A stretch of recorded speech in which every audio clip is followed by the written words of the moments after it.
এই এই কারা আইছে আমাকে বাসায়? আব্দুর রহমান আইছে উল্টো ফিল্টে গেঞ্জি পরে রয়েছে। হুজুর সাহেব মাদ্রাসা থেকে আইসে। মেলিনা, কি অবস্থা? তোমাকে কেমন আছো তোমরা দুজন? আমরা দুজন তো ভালো আছি। কি খাইছো? ওই আলু ভাজি করছিলাম আর কি? আর ভাত। আলু ভাজি আর ভাত। আর আমি আজকে কিছু রান্ধি নাই। ওই যে আমার ডিম পড়ে রয়েছে, বাসায় পানি নাই, তাই এখন আমি কিছুই রাঁধতে পারি নাই। এখন ডিম ভাজি করবো আর ভাত। আসো একটা রাঁধতেছি, দিয়ে যাও। পিঠে বানাচ্ছি আমরা, কি পিঠে? দিয়ে যাও। এই আয় আব্দুর রহমান, আয়। এই আব্দুর রহমান, তুই একটা কিছু শোনা আমাদের। কি? সবাই একটু কালেমার দাওয়াত দিয়ে দে, সব মুসলমান ভাই বোনেদের। সব মুসলমান ভাইদের আজকে কালিমার দাওয়াত দিব আমি। সবাই অবশ্যই আব্দুর রহমানের কালেমার দাওয়াতটা সবার কাছে পৌঁছে দিবেন। বিসমিল্লাহির রহমানির রহিম। লা ইলাহা ইল্লাল্লাহু মুহাম্মাদুর রাসূলুল্লাহ সাল্লাল্লাহু আলাইহি ওয়াসাল্লাম।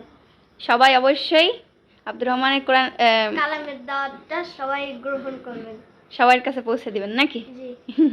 আসো দেখা যাক আমরা কি পিঠা বানাচ্ছি। আসো আব্দুর রহমান।